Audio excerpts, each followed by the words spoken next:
ارے کیسا تحمل، کیسی بردباری، اس لڑکے نے میرا دماغ خراب کر دیا ہے، کیسی باتیں کر رہا اپنی ماں کے حوالے سے، کوئی بیٹا اس قدر بے غیرت بھی ہو سکتا ہے، میں سوچ بھی نہیں سکتا تھا۔ وہ بات کو طول دینے کی ٹھان چکے تھے سو کف اڑاتے ہوئے بولے، بھائی صاحب، جب ماں بے عزتی و بے شرمی کو شعار بنا کر بیٹے کی موجودگی میں بھی ناجائز تعلقات قائم رکھے تو کون غیرت مند بیٹا ایسی عورت کو ماں کہے گا؟ کس طرح وہ عزت کرے گا؟ زرکا بیگم بھی نوفل پر بے جواز حملے برداشت نہیں کر سکی۔ آپ لوگ ابھی اور اسی وقت تشریف لے جا سکتے ہیں، میں ایسے لوگوں کو لمحہ بھر برداشت نہیں کروں گی جو میرے بیٹے پر بلا وجہ انگلی اٹھائیں۔ زرکا بیگم نے سخت لہجے میں ان تینوں کی طرف دیکھتے ہوئے کہا اور پھر نوفل کا ہاتھ پکڑ کر وہاں سے پروقار انداز میں چلی گئی۔ ڈیڈی، میں یہاں سے نہیں جاؤں گی۔ ان کے جاتے ہی ساریہ روتے ہوئے ضدی انداز میں گویا ہوئی۔ ساریہ بی بریو، یہ بات تو پتھر کی لکیر بن گئی، اگر وہ کمبخت تمہارا نہیں ہے تو پھر کسی کا بھی نہیں، اور نہ ہو سکتا ہے۔ ہری اب۔ وہ تینوں وہاں سے نکل گئے۔ وہاں تنہا کھڑے یوسف صاحب سوچ رہے تھے، اکرما نے ایک غلط عورت کا انتخاب کیا تھا اور اس غلط عورت کی غلطیاں نسلوں کو بھگتنی تھی۔ سو نائس آف یو، آپ نے مائدہ کی سیکنڈ مدر کو ایکسیپٹ کر کے اپنے گریٹ ہونے کا ثبوت دیا ہے۔ ہر کوئی آپ کی طرح پولائٹ نہیں ہوتا ہے آنٹی۔ جنید کی نگاہوں اور لہجے میں ستائش و توصیف تھی۔ عمرانہ اور زید شادی کا انویٹیشن دینے وہاں آئے تھے اور زید نے ہی نپے تلے انداز میں سالے کی آمد کا بتایا تھا، جس کو سن کر جنید اور اس کی دادی خاموش تھے۔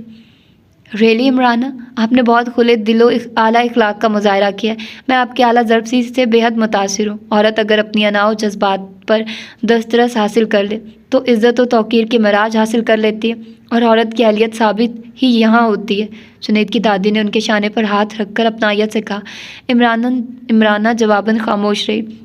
ہونے والے داماد اور دادی کے تعریفی و ستائشی جملوں نے ان کے اندر فخر و امتساط پیدا کر دیا تھا۔ مائدہ کی باتیں بالکل صحیح ثابت ہو رہی ہیں، ابھی وہ چڑیل گھر آئی بھی نہیں اور میری واہ واہ ہونے لگی ہے۔ بعد میں مزید مجھے سراہا جائے گا اور پھر میں عروہ کو بتاؤں گی کہ میں کتنے بڑے دل کی مالک ہوں۔ وہ تصور میں عروہ کی اتری ہوئی صورت سے مخاطب تھی، جبکہ دادی ان کے خیالوں سے بے خبر کہہ رہی تھی، میں جانتی ہوں ایک عورت کے لیے سوکن کا دکھ کتنا بڑا ہوتا ہے، پل میں مرنا اور پل میں جینا ہوتا ہے۔ آپ ایک کڑے امتحان سے گزری ہیں۔ جی ہاں آنٹی، بچوں کی خاطر سب کچھ برداشت کرنا پڑتا ہے، مرد کے لیے آسان ہوتا ہے دوسری بیوی لانا، اور عورت جب ماں بنتی ہے پھر بس ماں ہی بن کر رہ جاتی ہے، اپنے بچوں کے علاوہ پھر کہاں جا سکتی ہے؟ بیٹی کا سسرال تھا، اس نزاکت کو جانتے ہوئے انہوں نے بھی بھرم قائم رکھنے کی خاطر سلجھے ہوئے پروقار لہجے میں کہا، عورت کو ماں کا درجہ دے کر اس کے قدموں کے نیچے جنت اسی لیے تو رکھی گئی ہے کہ ماں سے بڑھ کر اولاد کی خیر خواہی میں کہیں باپ بھی زیادتی کر جاتے ہیں۔ دونوں خواتین گفتگو میں مصروف تھی۔ جنید ملازمہ کو چائے اور سنیکس تیار کر کے لانے کی ہدایت کرنے گیا تو زید آفس سے آنے والی کال سننے باہر لان میں چلا آیا۔ جنید بھی وہیں آ گیا تھا۔ بہت بدلے ہوئے اور خاصے کمزور دکھائی دے رہے ہو، خیریت تو رہی نا؟ تمہاری طبیعت تو ٹھیک ہے؟ حسب عادت وہ اس کے چہرے کا بغور جائزہ لینے کے بعد متفکرانہ انداز میں گویا ہوا۔ ٹھیک ہوں، کیا ہوگا مجھے؟ اس نے سرد موری سے کہا۔ میری دعا ہے تمہیں کبھی کچھ نہ ہو۔ اس کے روڈ لہجے نے جنید کو کچھ لمحے خاموش کر دیا تھا، لیکن وہ جنید ہی کیا جو خاموش رہ جائے۔ تم نے معاف نہیں کیا ابھی تک مجھے، حالانکہ میں نے قسم کھائی ہے کہ مائدہ کے بعد کوئی اور لڑکی میری زندگی میں نہیں آئے گی۔ اب تم ہی بتاؤ میں کس طرح تمہیں یقین دلاؤں؟ بتاؤ کہ تم پہلے کی طرح مجھ سے محبت کرنے لگو۔ معافی اور خفگی کا کیا سوال ہے جنید؟ جو ہونا تھا وہ ہو گیا ہے، جو ہوا وہ نہیں ہونا چاہیے تھا۔ اس طرح ہمارے درمیان فاصلے نہ آتے، ہم دوست بن کر اجنبی نہ بنے ہوتے۔ میں بے حد شرمندہ ہوں، میں ایسا چاہتا نہیں تھا، پھر بھی نہ جانے کس طرح یہ سب ہو گیا۔ زید نے اس کی طرف دیکھا جس کے چہرے پر شرمندگی و ندامت اس کی سچائی کی گواہ تھی۔ اس وقت وہ پہلے والے جنید سے بہت مختلف و جدا دکھائی دے رہا تھا، رنجیدہ، ذمہ دار، قابل اعتبار۔ پلیز صاف کر لو دل میری طرف سے، تمہارے بغیر زندگی دوستی کے رنگ سے خالی ہو گئی ہے۔ میری طرف سے تمہیں کبھی کوئی شکایت نہیں ہوگی۔ زید بخوبی جانتا تھا کہ اس معاملے میں تنہا جنید کی ہی نہیں، مائدہ کی بھی مرضی شامل تھی۔ خود اس کے انکار پر اس نے سنا تھا وہ ممی سے اس کے رشتے پر حامی بھروانے کی خاطر دھمکی آمیز ضد کر رہی تھی۔ اس کے ساتھ وہ بھی برابر کی شریک تھی۔ کچھ عرصہ ناراضگی کے بعد وہ مائدہ کو معاف کر چکا تھا، تو پھر جنید کو کس بنا پر مسلسل سزا دے رہا ہے؟ اگر اس نے قدم بڑھایا ہے تو پیچھے مائدہ بھی نہیں ہٹی تھی۔ یہ سچ ہے، میرا دل تمہاری طرف سے بدگمانیوں کبیدیوں کی کثافت سے ہٹا ہوا ہے۔ تم نے کن چھری سے میری دوستی و اعتبار کو گھائل کیا، مگر میں جانتا ہوں اس چھری پر صرف تمہارا ہی ہاتھ نہ تھا، ساتھ میں مائدہ بھی شامل تھی۔ اگر وہ شامل نہ ہوتی تو آج ہم دونوں میں سے ایک زندہ نہ ہوتا، میں تمہیں مار دیتا یا تم مجھے۔ ایک عرصے بعد اس کے لبوں پر ایسی روشن مسکراہٹ ابھری تھی کہ جس کی روشنی جنید کے قلب کو منور کرتی چلی گئی تھی۔ انشی، تم نے نوٹ کیا ماسی ان دنوں کچھ زیادہ ہی پریشان لگ رہی ہیں. واچ مین کو بھی ہدایت دے رکھی ہے کہ کسی غیر متعلقہ فرد کو گیٹ پر گاڑی بھی پارک کرنے نہ دے. بالی اس کے بالوں میں برش کرتی ہوئی گویا ہوئی. اس کے لہجے میں تفکر و بے چینی تھی جبکہ انشرا اطمینان سے گویا ہوئی. جھگڑا کر لیا ہوگا پھر کسی سے. نانو کی عادت تم جانتی ہو, جب تک کسی سے لڑ نہ لے انہیں سکون کہاں ملتا ہے. تم فکر مت کرو. بات فکر کرنے کی ہے انشی. ماسی کو اتنا پریشان میں نے اس وقت بھی نہیں دیکھا تھا جب تم ہوش و حواس سے بیگانہ ہو کر رہ گئی تھی. اب ان کی پریشانی کا کیا راز ہے؟ لیکن کوئی نہ کوئی بات ضرور ہے. ایسی بات ہے تو تم نے ان سے پوچھا کیوں نہیں؟ تم سے وہ کوئی بات نہیں چھپاتی. پوچھ کر دیکھ لو کیا مسئلہ ہے. میں خود عاقفہ اور بابر بھائی کی جانے سے فکر مند ہوں. ان کی غیر موجودگی میں نوفل سے ملاقات کی کوئی لائن ہی نہیں مل رہی اور اس نے نہ ملنے کا مطلب ہے انتقام کو خواب سمجھ کر بھول جاؤں. وہ آج کل اس پریشانی میں مبتلا تھی. پل میں تولا پل میں ماشا بننے والا وہ شخص بدلے کی آگ سے دور جاتا دکھائی دے رہا تھا. اتنا عرصہ تمہیں اس سے ملتے ہوئے ہو گیا اور ابھی تک تم دونوں کے تعلقات اس قدر مضبوط نہیں ہوئے کہ ایک دوسرے سے ملنے کے لیے کسی کا سہارا لینا ضروری ہے. وہ اس کے بال باندھ کر سامنے بیٹھتے ہوئے بولی. بتایا تو تھا تمہیں کہ وہ بہت عجیب آدمی ہے. سیدھا چلتے چلتے پٹری سے اتر جاتا ہے. گرلز کے معاملے میں بے حد سخت دل ہے. تم یہ جانتی ہو. وہ صوفے پر نیم دراز ہو گئی.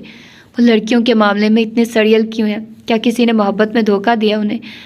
عموماً لڑکے ایک لڑکی کے بے وفائی کے بدلہ دوسری لڑکیوں سے لینا اپنا حق سمجھتے ہیں. آئی ڈونٹ نو, شاید ایسا ہو سکتا ہے یا کوئی اور معاملہ ہو. عاقفہ بتا رہی تھی اس کا کوئی فیملی میٹر ہے. اس کے پیرنٹس کے مابین کوئی مس انڈرسٹینڈنگ تھی یا کسی اور ہی افیئر نے اس بندے کو آدھا تیتر آدھا بٹیر بنا دیا. کبھی سوجی کا حلوہ ثابت ہوتا ہے, کبھی سون کا. ہاں حلووں کی بھی خوب کہی تم نے. واہ, وہ ہنس دی تھی. وہ تو حلوہ ہے تمہارے لیے اور تم اس کے لیے کیا ثابت ہوگی؟ اس کے حلق میں پھنسی ہڈی جو اس کی جان لے کر چھوڑے گی. اس کی مسکراہٹ اتنی خوفناک تھی کہ وہ جھرجھری لے کر رہ گئے. ایسی باتیں تمہارے منہ سے اچھی نہیں لگتی انشی. ضروری نہیں ہے منہ ہر بات سے اچھی نکالے. اچھی باتیں اچھے لوگوں کے لیے اور بری باتیں برے لوگوں کے لیے ہوتی ہیں. کسی کی برائی کی سزا کسی بے قصور کو دینا ظلم و بے رحمی ہے. تم یہ بات کہہ سکتی ہو, بلکہ ہر کوئی یہ بات کہہ سکتا ہے جو میری طرح اس آگ میں جل نہیں رہا, کیونکہ دوسروں کو نصیحت کرنا بہت آسان ہوتا ہے. وہ اپنی ذات کی نفی کیے جانے کی تکلیف میں مبتلا تھی. تمہارا اور میرا دکھ ایک سا ہے. میرے ناکارہ وجود کو کچرا سمجھ کر کچرے پر ہی پھینک دیا گیا اور میں اپنے پیدا کرنے والوں سے ناواقف ہوں.